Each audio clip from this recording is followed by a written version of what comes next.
ওযু ভাঙেনি। ওযু ভাঙার কারণ না জানলে ভাঙছে কেমনে বুঝবেন? ভাঙলে গ্লাস ভাঙলে তো একটা টুকরা টুকরা হয়, ওযু তো টুকরা টুকরা দেখা যায় না। এক জায়গায় একজন বিবি ছিল, মনসুরা বিবি নামে পরিচিত। কি বিবি? মনসুরা বিবি পরিচিত।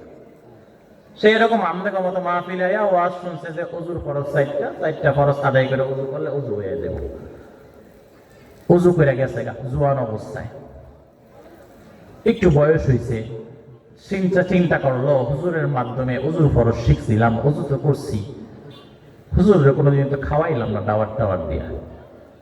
নিজের পালা যে মুরগি ছিল মুরগিটা জবাই করে হুজুরে দাওয়াত দিছে। হুজুরে খাওয়ানোর পরে বলতেছে, হুজুর মুরগিটা খুব মহব্বত করে পালছি, একদম সুন্দর করে নিজের সন্তানের মতো পালছিলাম, আপনারে দাওয়াত দিব, বরকতি মানুষ চাই, আমার ওই আদরের মুরগিটা জবাই করে আপনারা খাওয়াইলাম। হুজুর চিন্তা করতেছে, একটা মহাব্বত করে যে মহিলা আমারে খাওয়াইতেছে তারে তো দুইটা নেকির কথা কওয়া দরকার। তো তারা বললাম যে মহিলা ওযু ঠিক মতো করো তো? করছি না 30 বছর আগে। 30 বছর আগে ওযু করছো? ওই যে ওয়াজ শুনে 30 বছর আগে ওযু করছিলাম, আর তো ওযু ভাঙেই নাই। কি কো ওযু ভাঙে নাই? এই যে গ্লাস ভাঙলে আওয়াজ হয়, আমার ওযুর তো কোনো খবর টবর নাই, টুকরা টাকরা নাই। কেন বলবো? কারণ ওযু ভাঙার কারণ জানে না। কি জানে না? ওযু ভাঙার কারণ জানেন তো?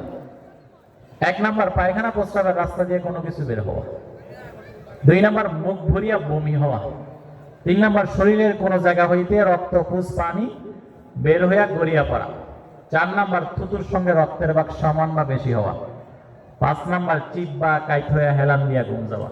জুমার নামাজের সময় আমাদের অনেক মুসল্লি আছে যায় হুজুরের বয়ান শুনতে ভালো লাগুক বা না লাগুক একটু ডেলাম দিয়ে ঘুমায়, গেছে ওযু, আর ওইটা ওযু করে না। জোয়ান বলারা মুরব্বীর কাছে আসা, আপনার ওযু শেষ, তুই আমার থেকে বেশি বুঝছিস না। না, বেশি বুঝাবুঝির কিছু নেই, আপনার ওযু আসলেই গেছে গা।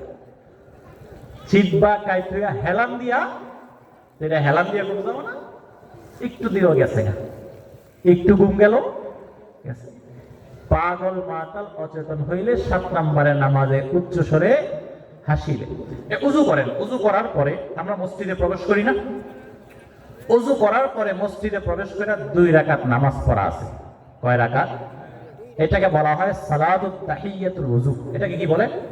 সালাতুত তাহিয়াতুল ওযু। এখন মুরব্বীদের বড় সমস্যা, অনেকে কইব হুজুর নিয়ত কি? নাওয়াইতু আন উসাল্লি লিল্লাহি তাআলা, নিয়ত কি? কোন সূরা দিয়ে পড়ুন? কোনো নিয়ত নাই। বলেন কোনো নিয়ত নাই। আপনি ওযু করে ঢুকছেন, নিয়ত কোনো নিয়ত নাই, আমি ওযুর নামাজ পড়তেছি, এতটুকুই যথেষ্ট। নাওয়াইতু আনও বলা লাগবে না, উসাল্লিও বলা লাগবে না, কিছু লাগবে না। কোন সূরা? যা পারেন তা। কথা বুঝছেন ভালো করে? সহজ করতেছি।